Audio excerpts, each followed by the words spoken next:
kammatti nagaan baane hundi keenya mana keenya nagaan mana keenyatti nama deemu nu haa godhu. Biyyi keenya nagaan ta'e hangallee rafnee bullu hambaanee bobbaanee gallu biyyi keenya hoggaa nagaa ta'e tokko taanee nama biyya keenya eegu nu haa godhu. Waaqni sa'a mucha hin qabne sanyii zarii hin qabne ija hirriiba hin qabne halkan hirriiba hin qabne ganama barii nagaa hin qabne nu haa oolchu. Akkamatti nagaan akka baanetti nagaan nu haa deemu. Eebbaan dhufne eebba kana eebba Oromiyaan eebba fiilmii kanarree warra dadhabee bakka hunda gahee kana azagaajee waan umurii isaanii haa dheerachu. Biyya keenya ta'an isaan haa godhan ulfaadhaa isaa ta'an bakka gaarii haa ga'an fuuldurattirree kan kana caalu waan hojjetan isaan haa godhan waan keechaa oolu lukkuun laale waan taaguutu.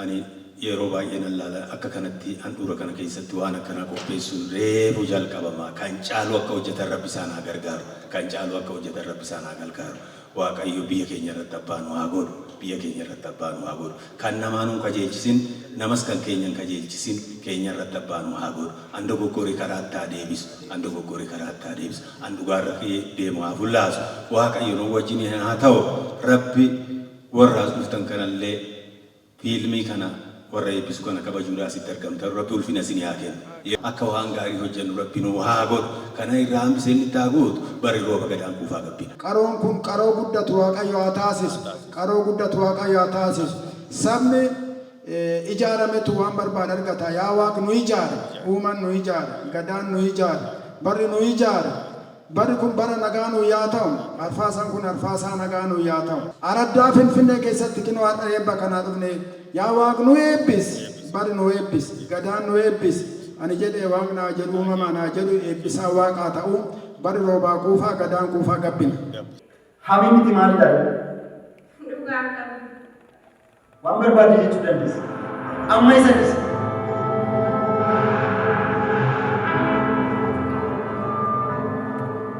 Qabeenyi jiru maqaa kootii fi maqaa keetiin ta'uu qabaa jedhe. Yeroo meeqa irra deddeebi'ee sitti hime? Ani sitti meen ture. Maallatti hime? Waa'ee qabeenyaa natti hin kaasee. Waltajjii akkanarratti waltajjiin biyyattii aartiin biyyattiin irratti dagaagee irratti seenaan heeyyamame aartiin hamma gara fiilmiitiin immoo har'a hallaalle kun carraa argatee kanarratti dhiyaachuu isaatiif seenaa haaromse jechuudha. Kanas galatti rabbi haa galu jechuu danda'a. ምንድነው የተለመደው ሁሉ ጊዜ በአማርኛ ቋንቋ ብቻ ነው በብዛት ፊልሞች እየተሰሩ ያሉት እና በኦሮምፋ ወይም በሌሎች ቋንቋ ፊልሞች ሲሞከሩ ስላልተለመደ ካልሆነ በስተቀር ሌላ ምክንያት የለውም ብዙ ሰው ወደ ሲኒማ ቤት አይመጣም ግን አንድ ነገር አስረግጬ ልነግራችሁ እችላለሁ ፈረንጆች የመጀመሪያውን ፊልማቸውን የሰሩት ድምጽ በሌለው ምስል ነው ከዛ በኋላ ነው እያደገ የመጣው በማንኛውም ጊዜ ከተለመደው ትሬንድ ውጪ አዲስ ነገር መምጣት ሲጀምር ሬዚስታንስ ሊኖር ይችላል ያለ መልመድ ነገር ካልሆነ ምክንያት የለውም ስለዚህ በኦሮምፋ ቋንቋ ፊልም የምትሰሩ ሰዎች ሁላችሁ ሙሉጌታን ጨምሮ ይሄንን ቤሪየር አልፋችሁ ሰርታችሁ የህዝባችሁን ባህል የህዝባችሁን ማንነት ኦፖርቹኒቲ ኢንቨስትመንት የቱሪዝም የሚጎበኙ ነገሮች ታሪካችንን መናገር መጀመራችሁ እጅግ በጣም ይበል የሚያሰኝ ነውና እንኳን ደስ አለህ ሙሉጌታ እኔ ልል የምችለው ከዚህ ቀጥሎ ሙሉጌታ የሚሰራውን ፊልም በኔ ስቱዲዮ በኔ አቅም ልታገዝ በሚችለው ሁሉ ከጎንህ ነኝና በርታ ለማለት ነው አመሰግናለሁ እሺ የዛሬ 16 ዓመት የመጀመሪያ ፊልም ሰርቼ እዚህቹ መድረክ ላይ ነው ሰርቲፊኬት የተቀበልኩኝ እውነት ለማናገር ከሆነ እዛ ዕለት ሀገር የገዛው ነው ይመስለኝ እና ጭብጨባ ያስፈልገኝም አመሰግናለሁ እንግዲህ ትልቁን ነገር ተወጥተናል እግዚአብሔር ይስጥልኝ እግዚአብሔር ያክብራችሁ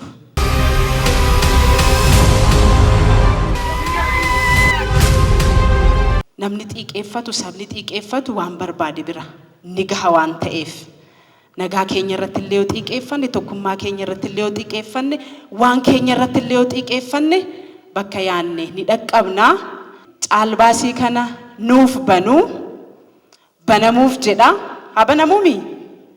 habanamu qophooftanii hayyee caalbaasii kana banuuf jenna tokko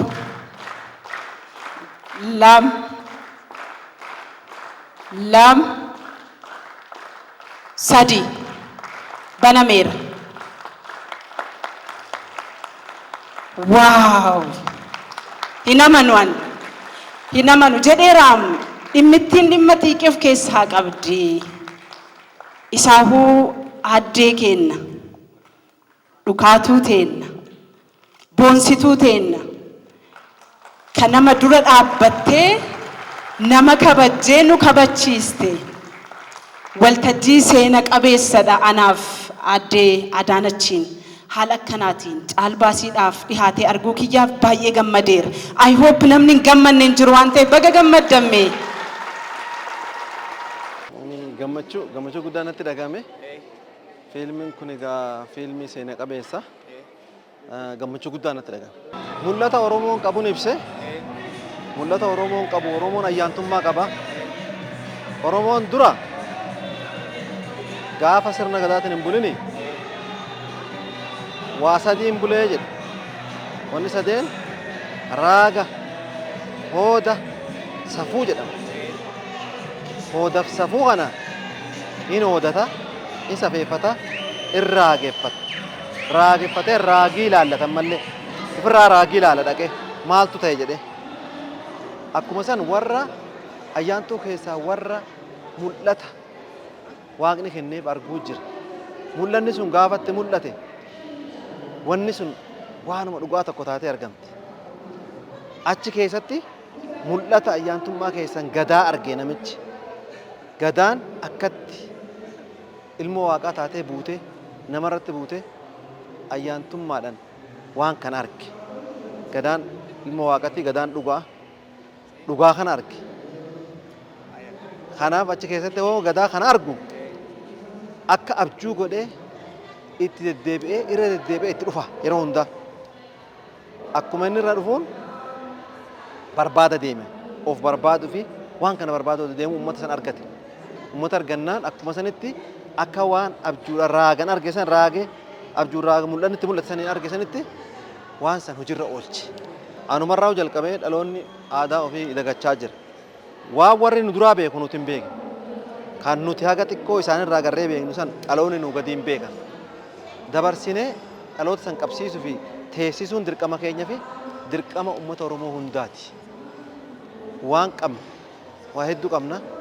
Aadaas, gadaas, duudhaas waan qabnu hunda ayyaantummaa sanillee waan guddoodha isiinis teessifnee dhaloota dhufuuf dhaloota dhufuuf dabarsuun dirqama keenya dirqama uummata Oromootiin jedha. Maqaan koo Sister Hannaan jedhama. Artist Hawwiniitiin jedhama. Maqaan koo Jiraattuu Jiraan jedhama. Galatooma rooliin naa kennamee haadha murtee mana seeraa ta'een dhiyaadhe. Kanaafuu gaariidha jedheen yaada sirriitti waan gaarii waan namaaf mul'isuun jedheen yaadaa jira. Akkuma beekamutti baay'ee nu dadhabsiisaa ture yeroon fiilmicha san hojjennu hin beektaatillee waliin turte waan ta'eef bu'aa san hundaa darbinee har'a ga'uu keenyaaf guddaan gammada. Kanaan boodammoo kan kana caalu uummata keenyaa hojjennee akkan argisiisnu abdii guddaan qaba. Kanaafuu amma baay'ee gammadeera. Carraa kana argachuu kootiif guddaa galatoomaan jedha.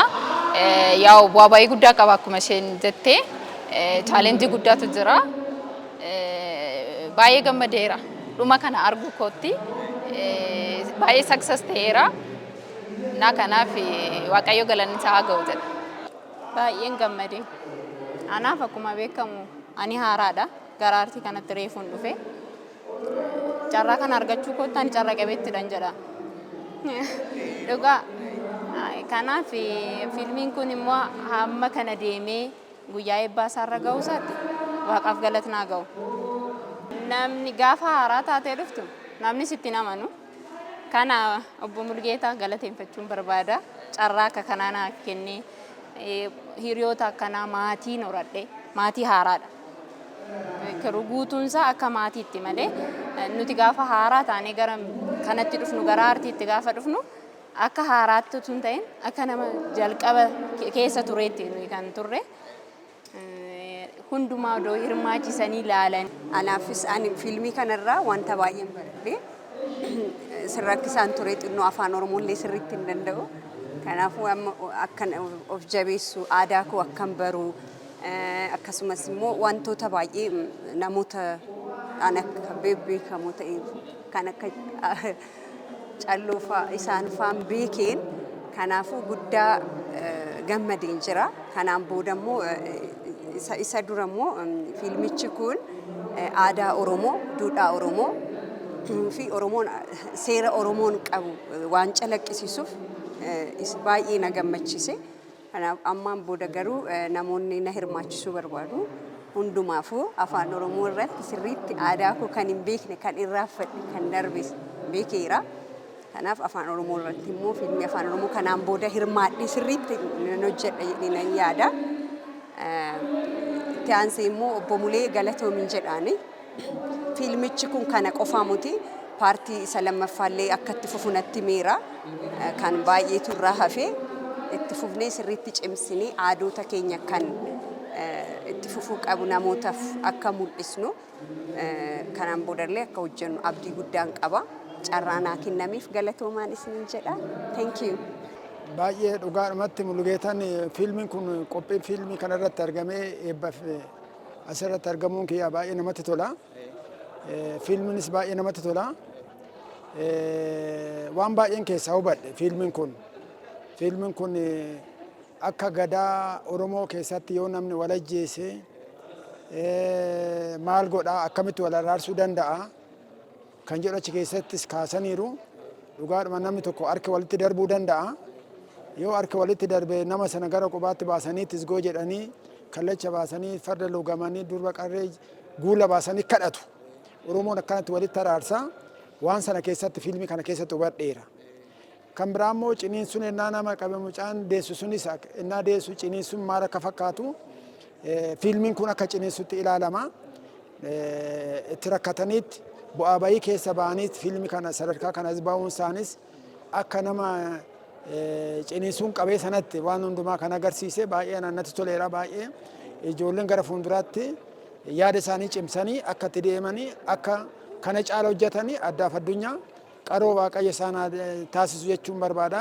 Kun calqaba kanaan fuulduras calqabameera gara fuulduraatti waa'ee duudhaa, waa'ee safuu, waa'ee ilaa fi ilaamee jedhee Oromoon duudhaa isaa akkaataa ijoollee isaatti guddisu itti kunuunsu.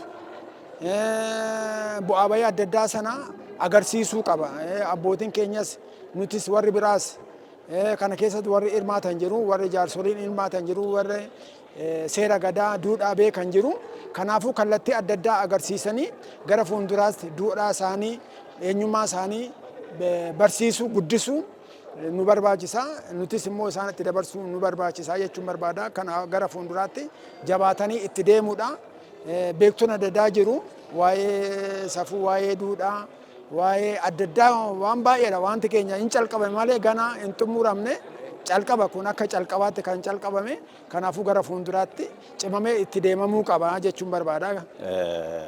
Fiilmiin har'a baraabbarsii jedhu kun afaan Oromootiin kan qophaa'e kun har'a asitti uummataa fi ifa bahee raawwatee sadarkaa kanarra ga'uunsaa dhugaan siin jedha baay'ee. Anis ittan gammadaa uummata Oromootiifis bu'aa guddaadha jechuun danda'a. Sababiinsaa afaan Oromootiin wanti akkanaa kun wanti akka fiilmii akkanaa kun baay'ee qophaa'eetu waan beeku. Duraan dursee mana kana keessatti si'a tokko jalqabamee ture. Waggaa 30 baranaa gaafa fiilmiin adda ta'e tokko fiilmii dukkanaan duubaa jedhamu obbo Dhaabaa Wayyeessatiin qophaa'u ani gaafa sana bakka kanatti argamee ilaaleen ture nan boo'ee. Guyyaa har'aa immoo artisti Mulgeetaa Nagaasatiin wanti kun akka kanatti qophaa'ee waliin illee jiraannee yommuu tattaafachaa turre yommuu wajjiniin fiilmii kana hojjetaa turre sadarkaa kanarra hin ga'a jedhee to'ii ammanatti bakka kana ga'a jedhee abdiin goone. Adeemsa keessa inuma ta'a kan jedhu kana ganaa yeroo dheeraa keessatti ta'a jedhee tanan eege malee akka kanatti har'a dhufee raawwatee jiddugala Oromoo magaalaa seena qabeettii Finfinnee keessatti sanuu galma biheeraawii tiyaatir jedhamee to'ii waamamu kana keessatti afaan kanaan bara dheeraa as keessatti akkan dubbatamne kan tuffatamaa ture sana keessatti fiilmiin kun har'a argisiisamuunsaa baay'ee na gammachiiseera. Uummanni Oromoo illee itti gammaduu qabaa. Jalqabbii gaariidha. Hundisaa gaariidha jechuu otoo hin taane yookaan immoo hundisaa sirriitti qindaa'e jechuu otoo hin taane jalqabbii gaariitu godhame ganaa kan caalu itti deemee fooyya'uu danda'a, itti daddabalamuu danda'ama. Barattoota Oromoo, beektota Oromoo, artistoota Oromoo akkasumas immoo warra fiilmii hojjetan akka kanatti deemanii raawwatanii to'ii gara fuulduraatti hojii kanarratti bobba'anii raawwatanii aadaa fi duudhaa uummata kanaa, uummata guddicha kanaa kan waraabameen dhumne kana kan fakkeenya guddaa addunyaadhaaf ta'uu danda'u kana waan baay'ee qaba uummanni kun yoo keessumaa xiqqoo hin kaasne jenne akkuma sila jette waa'een araaraa jira, waa'ee sirna gadaa jira, waa'een tumaa caffee jira, waa'een gumaa baasuu jira, waa'een harka baafannaa jira, haallee wanna gurguddaatu wanni hin tuqamin jira. Kana hundi isaanii artistoonni Oromoo, beektonni Oromoo, barattoonni Oromoo warri fiildii kanaan illee barumsa gubbaarra jiran yuunivarsiitii adda addaa keessa jiran waan jiraniif waan kanarratti bobba'anii raawwatanii to'ii waan guddaa hojjechuu akka danda'an jabaatanii akka itti deemanii biyyoonni qaroome keessumaa yoon biyya baay'eellee sirriitti maqaa dha'uullee kan hin baanne ta'e Hindiin addunyaa kana keessatti fiilmii hojjechuu kana gubbaarratti aadaa duudhaa biyya isaanii qaroomina adda addaa baasuu gubbaarratti galiin achirraa argamu salphaa miti biyyaaf. Kanaaf asirratti bobba'anii raawwannee adeemsa keessa bakka namni geessanis gahuudhaa fi wanti kun biyyattiidhaaf guddina biyyattiitiifis aadaaf duudhaa uummata kanaatiifis galii karaa diinagdeetiin guddisuu irrattis wanti guddaan irratti otoo hojjetamiin jiru waan ta'eef jabaattanii akka asirratti bobba'atanii akka hojjettanii akka wal gargaartanii raawwattanii to'ii iddoon kun iddoo keessanii handhura keessanii hojiin kun immoo kan irraanfatame kan hin dammaqini kan irratti carraa kanaan dhiyaatamee irratti hojjechuun hin danda'amini. Kanaafuu fuula keessanitti garagarfadhaa raawwadhaatoo waan guddaa hojjechuu danda'aadha. Seenaa qabdu, aadaa qabdu, duudhaa qabdu.